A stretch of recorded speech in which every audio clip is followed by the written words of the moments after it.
worked. So you think that all these journalists were fed this narrative by Paramount's marketing? That seems a little too conspiratorial, but I don't know. I wouldn't be surprised if. So first of all, because they're not writing these things without getting a hunch or Vulture, Wall Street Journal, The Ringer, maybe not The Ringer so much, maybe not Slash. Well, actually, Slash Film definitely. AV Club, even though The Onion is now independent. I do think that they all bought it just like we did. I saw this article and thought, oh, somebody's legitimately thinking like, oh man, But who started it is the question. Paramount. That's what I'm saying. That's what I'm saying. That's what your conspiracy is. It's not really a conspiracy. I think it's like I think that Paramount's going like, oh shit. Back in the day, you got lucky and you were on the tail end of a Barbenheimer meme or like internet thing. But now that's not going to work. You're not going to have a naked Gunheimer or whatever. What's opening against Naked Gun? Naked Gun more? What's out this weekend besides Naked Gun? Weapons. So you're not going to have a naked weapons gun. That's just not going to happen. Like that's lightning in a bottle. So my fear is that every time you want a successful box office, until you find a way to like game the brains of children, which shouldn't be too hard. I mean, you literally just need to sprinkle the things they look at, TikTok, whatever it is. And eventually they'll go, oh my God, like Waffle Skibbity 25 was like, oh, it's the coolest thing I've ever seen. Waffle Skibbity. I don't fucking know, man. Who's popular on TikTok?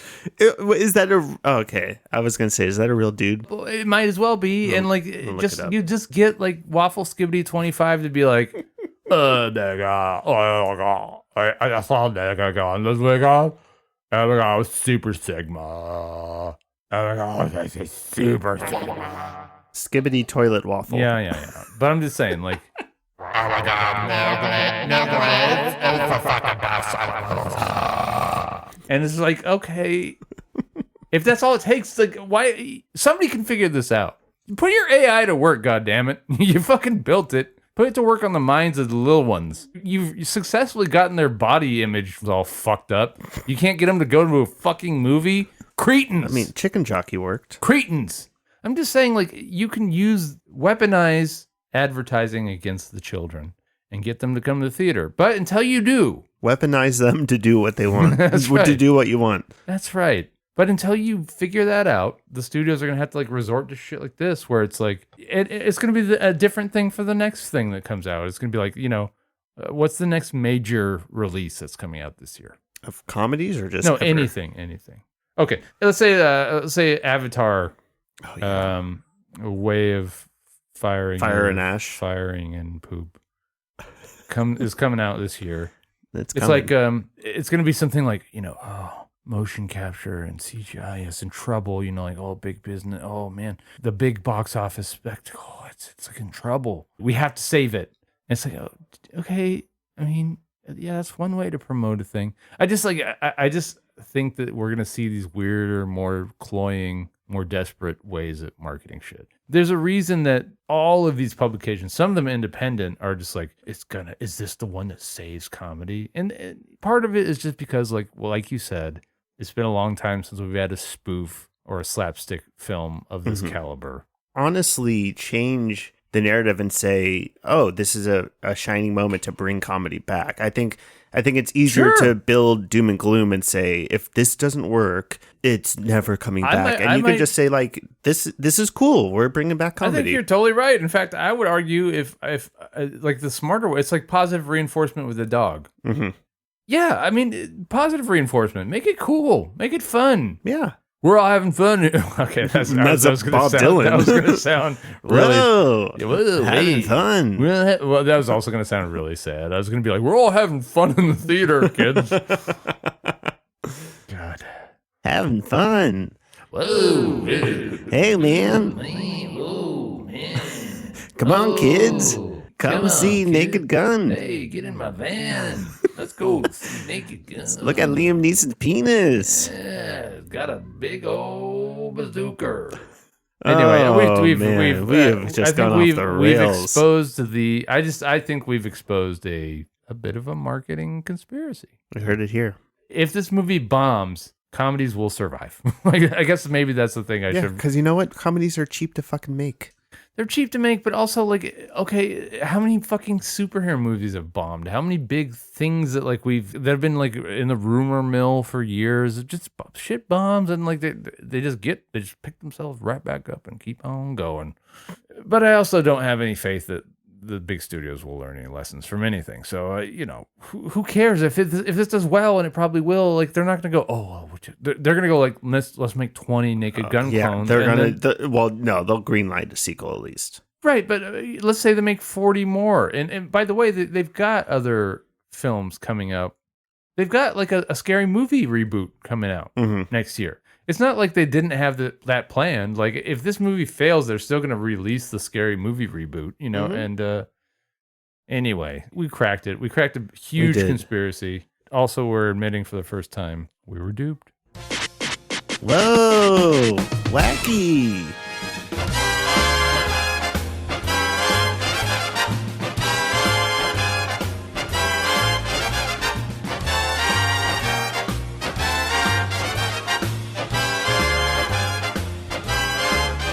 Segment dos. It's time to spin the goddamn reel. The reel of scopophilia. Let's do it. Here we go. Okay. No!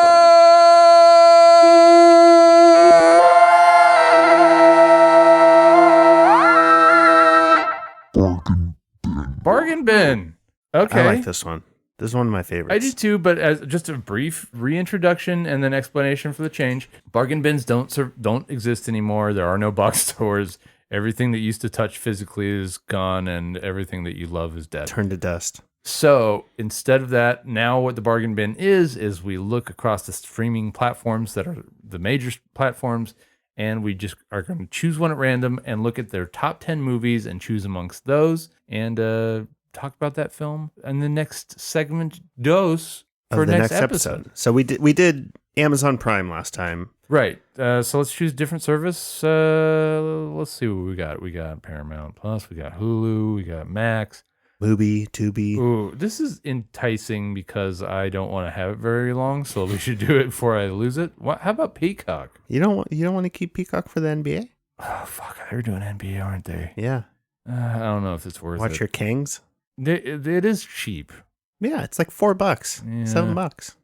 Anyways, we'll Peacock. see. Let's do Peacock. Okay, let's cock it up. All right. So next episode, we will be not reviewing, but talking about a film from the top 10 that you piggies have chosen as America's top 10 on Peacock platform from their movies. Perfect. But but that said, we need to roll spin again. So go for it, Turkey.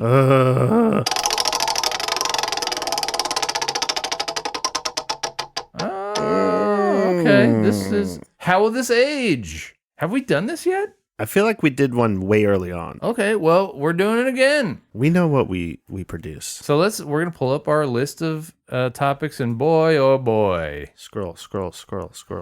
Well, this one is. I mean, I don't know how much time we need to devote to this. So this is from an article from GQ, but it's really more of a phenomenon than anything else. The line from the article is, "Stop taking photos of the movie screen during the movie." Did you write this? No, seriously, knock it off. By Colin J. Dixon. The subheadline, "From hip indies to organic blockbusters like Sinners, social media may be helping drive a renaissance of theatrical moviegoing." That's debatable. "But if you're snapping shots for your Instagram story while the film is in progress, you don't deserve cinema." I think you're not going to have to stretch too far to know how we feel about this. From the article, "I am not old, but I am in an age where I find myself with the blessing of being able to opt out of the culture when it suits my interests. Nobody's shocked that I don't have TikTok. Nobody bats an eye if I say I don't know the difference between Tate McRae and Addison Rae. This is not me asking. My ignorance is bliss.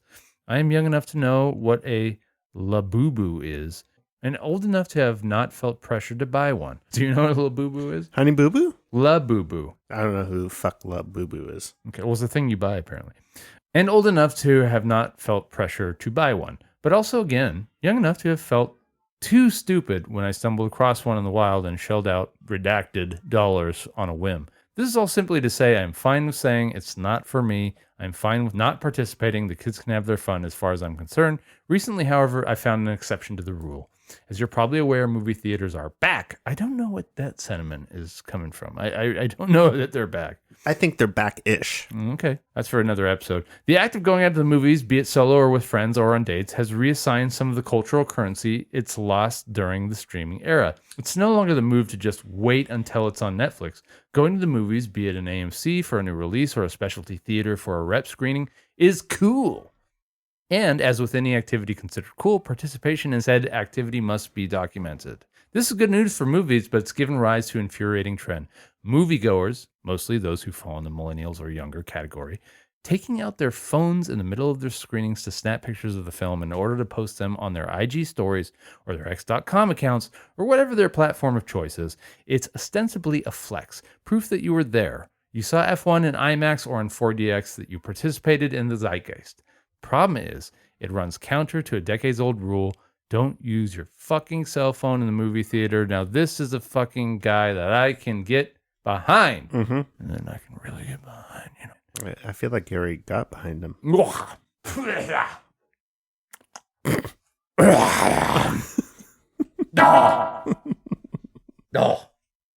Jesus. Save this man. Jesus, hate me. So, listen, obviously, I agree with the sentiment 100%. Let me ask you, before we go any further down this road. Sure. Have you encountered this in the wild? No. Okay. Thankfully. I have seen people that I am following or friends with on social media do this, though. Post shit. Yes. Now, are they posting screen footage? Yes. Okay. That's what I mean. They have posted footage of them inside the theater. Okay. So, first of all, I don't know at what point in our horrible, horrible timeline that we're on, in the worst multiverse of all multiverses, I don't know what point on this horrible ride that I get off and go like, I'm in the wrong. Right now, I'm at an anti-phone everything policy for the theaters. Yeah, that's always been the case with me. Unless, look, it's one thing if your phone goes off, you forgot to turn the ringer off, whatever. Turn off. Shut it off. I put do not disturb. I put my shit in fucking airplane mode. But that's what I mean. That's because I've got like smart devices. I turn off every capability other than if somebody calls me, and then if they do, I leave. Fine. But I've got a pretty when the movie's fucking playing, don't even touch it. Yeah. Like, agreed. Just don't even have your fucking hand near it. Sit on it. I don't give a shit. Yeah. And like anyone who's listened to more than one episode of the show will already know that. Who knows our sensibilities around this topic. And there are people that would vehemently disagree with me. Most of them were born. I don't know how you can disagree. I don't know what the disagreement is. As this article is pointing out, there seems to be some kind of cultural cachet and be like, hey, I was there. But that's laziness. Well, think about this. When's the last time that you went to a theater where the band's best song or everybody's favorite song from that band came on and everyone didn't pull their phones out, including you? But that's different because it's a loud environment. You're outdoors. You having your phone out in that is not disrupting. Right. But to me, it all comes from the same impulse of like, you're not doing it for you. But you did that at concerts before this was a trend in theaters. Okay. But all I'm suggesting is that if there is a solution to this, which I don't know if there is, it's somehow trying to find a way to convince people that what's more important than telling people you were there was being there. I think I do have a solution though. Lay it on me now, because we got no format to segment dose. I preface this by saying that that this solution is dumb and it shouldn't be needed. I like a dumb solution, but I do agree with the fact that people like to put it out there that they have experienced this, or they're part of the zeitgeist, or they're part of whatever trend. Yeah. That being said, I think people can rip photos off the internet and post those and say they saw it, or they could take a picture of a poster, as this article said. Sure. My solve is something that has gone away that this article mentions: the actual stub of a ticket. Yeah. And I say this because when I was younger and they used to do this, that was something I collected, or something that I would take a picture of and put it out there that I saw this. And I think that because that has gone away, because people have A-list or people do it online, they're looking for an outlet to prove that they've been there. That's not a bad idea. So if you bring and not stubs only back, that, like make it kind of a swag thing. Like make the tickets look cool. Like put a little concert fucking tickets hologram on it or something. Yeah. I don't hate that idea. I mean, we've got fucking movie popcorn buckets. Yeah. If you just made memorabilia ticket stubs that were collectibles. Yeah, you can't produce like a fucking cardstock quality film ticket for an extra 20 cents. Because if you make them unique enough, people are going to want to show off that they have them. I like that idea a lot, but I would also say that find a way to put something in the theater prior to the experience of watching it that's like maybe more exclusive. So, for instance, you know how like, and I realize that like none of the chitlins that might be listening to the show, there's no children listening to the show, but let's pretend that there are. There used to be this thing called fucking radio, and like sometimes you would listen to the radio. Yeah, I know, and it'd be like, hey man, you're listening to fucking 98 and this is Drake, and matter of fact, I love touching children or whatever. I see where we're going with this. Okay. So I'm like saying like, get Tom Cruise or whoever it is to be like, hey, El Segundo. Hi. Hey, it's me, Tom. I don't know what kind Beetlejuice. of... Yeah, I don't know what kind of Tom Cruise I'm doing here. Or get whoever the fuck it is. Hey, it's me, Billie Eilish. I mean, Tom Cruise does do that, though. No, I know, but he does it for he's just thanking you for watching the film. Yeah, so I'm saying, what's the message? Get them to record maybe 50 major area metro specific things like, hey, LA, thanks for coming to see me. For people to record when they're in the theater, or to get sent to their phones. Like, make it like an exclusive, like, hey, this is the LA intro to fucking, I don't know, Weapons or whatever. Hey guys, this is like whoever director Weapons is. Josh Brolin's in that? Yeah. Hey guys, it's me, Josh Brolin. What city are we doing today? Hey Tulsa. This movie makes me think of Tulsa. But when you have something on the screen that's like, if you want to record something, here's the chance. No, but I just like make it cool. Like But that wouldn't be cool no, to people. It's not cool. I know this is the same thing as like the chicken jockey thing, because that's why I'm saying this. If you sanction it, the ticket stubs are a play where it's not so direct, but it can be cool. Okay, well, how about this? So Alamo Drafthouse, which we've talked about a million times on this show, they have like this instead of the ads and stuff, and again, like maybe like a business model like AMC can't survive if they don't have their ads and stuff. Yeah. But instead of all that, they have like this package that they've curated. Okay. And it's like a bunch of fun little movie clips or like music videos or stuff that's like tangentially related to the film. Maybe do something like that for 10 minutes after the previews. For instance, we go to the Vista, right? And we see, before a movie plays the Vista, they'll usually play like a trailer that's kind of tangentially related to the thing you're going to see.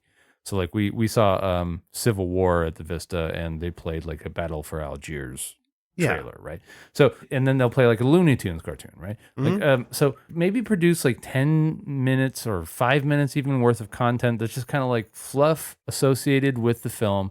Leave the house lights up. I don't know, maybe like figure out a way to like make it that a trend. But this is the time where it's cool to fucking take. But I think you're trying to hit the exclusivity of it because even if you do that, they're still gonna nobody's gonna care if they take a video of some ancillary stuff. They're gonna want to take a picture or video of the actual film. Okay. But another thing on top of the stubs that they used to do is they used to hand out posters. I agree, but I don't think swag is really like getting people in the doors anymore. No, but swag is something that they can associate with an exclusive experience that they would take a picture of and post that instead of whipping their phones out in the fucking theater. I'll throw this out to you right now. I wouldn't be opposed to AI being used to like nip every photo of like somebody doing a selfie of themselves like in the ass and put the kibosh on that shit. But you can filter for like an experience of somebody like taking a picture of themselves in the fucking aisle or in the marquee, or you do produce that fucking 5-minute package of whatever, a music video tangentially related to this thing or whatever. Like, this is the time when you could be exclusive, or hey, I'm Tom Cruise and like I'm in El Segundo today. You know, like and I'm not for draconian electronic brain clamping down on our right to free expression. Like I'm usually like the most militant about that being shitty. But if this is what it takes to like make, if you still need to make going to the theaters feel exclusive, and yet like you want to fucking shut this shitty behavior down for anyone that actually gives a fuck what they're caring about. And honestly, I want to like throw some fucking young people a bone.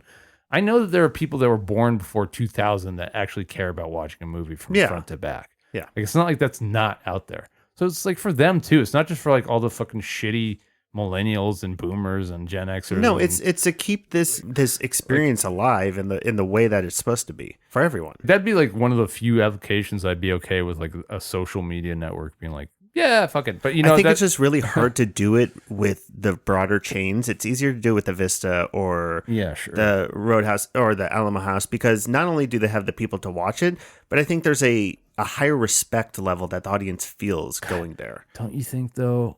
Don't you think if you charge people like an extra 25 cents per ticket and they didn't have to sit through that 40 minutes of ads and trailers before an AMC fucking... Because that now... stuff's so bad. But exactly, and now it's like so unpredictable that I don't know... No, AMC, so I have A-List, and AMC, when you buy a ticket through A-List, there's a asterisk that says there are ads 20 to 30 minutes before or at the showing time, so you can arrive But you still later. don't know when you're supposed to be in the fucking No, theater. but I whenever I go to the theater now, I show up 20 minutes later, and I've never missed a showing. Right. Well, certainly with AMC, like I've shown up 45 minutes late before and never had a problem. Yeah. But that also sets like a shitty precedent for other things, because like I've been to theaters where I was like, oh, this seems like a corporate place, and then I've showed up like 20 minutes late and like I've missed like the first 5 minutes of the movie. Yeah.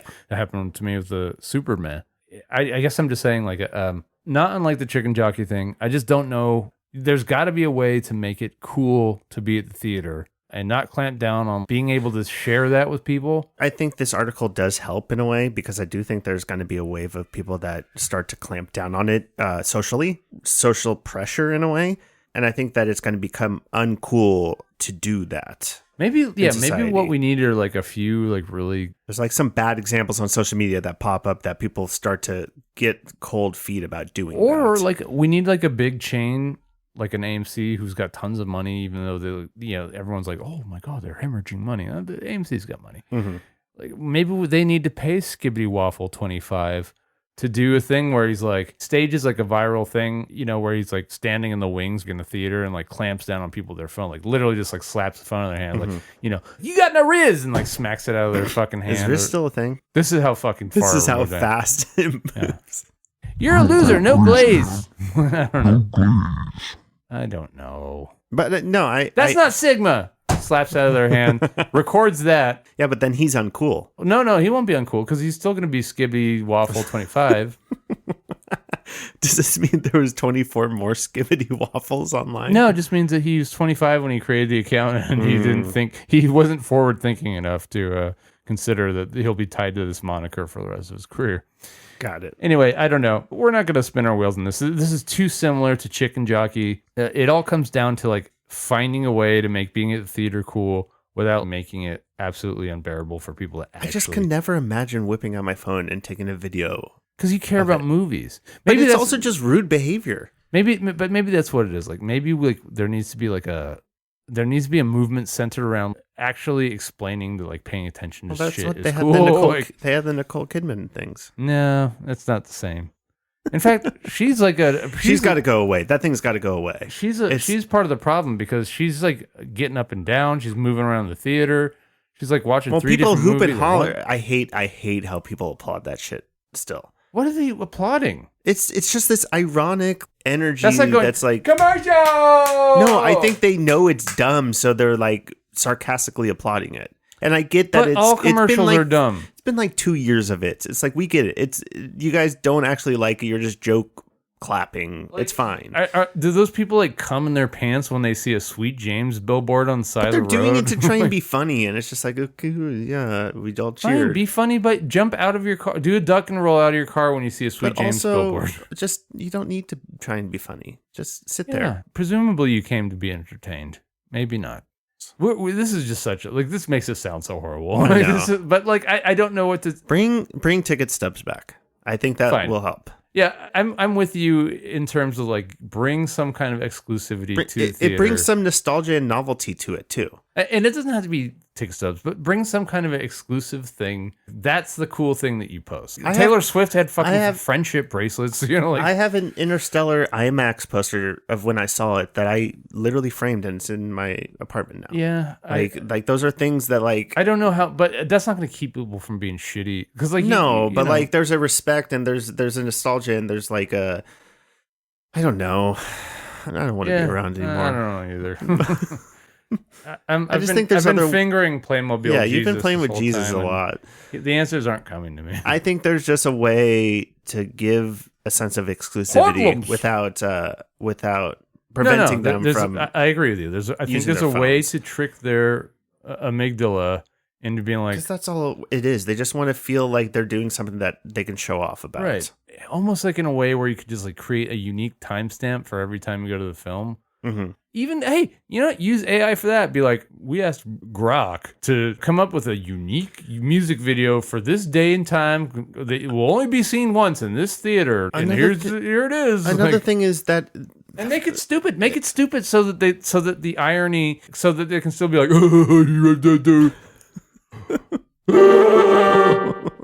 like this is like, make it stupid enough so they can see it and go like, oh yeah. This funny. I'm funny. I put online, people love me. Love me, please. Everyone just wants love. That's what this is all about. I think I really did just crack it. Get Grok or whatever fuck that you use. Grok? You mean Gronk? No. Is that the name of the Twitter AI? Oh, I don't know. I think it's Grok.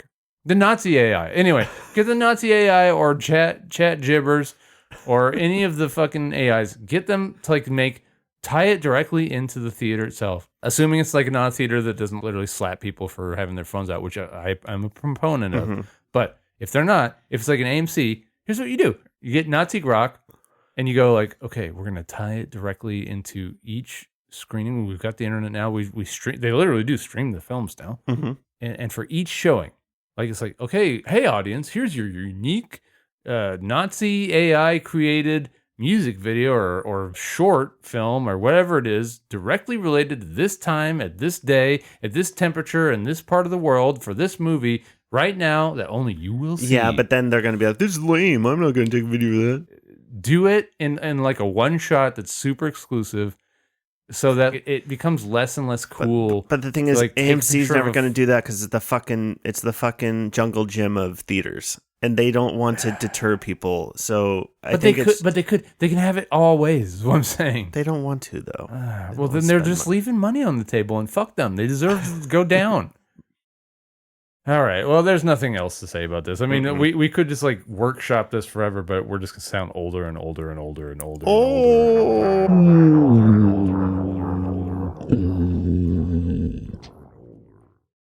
So fuck it.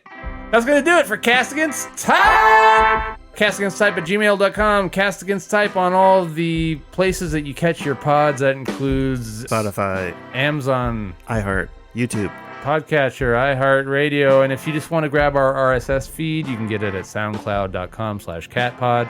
Please send us some submissions. Submit some shit because we occasionally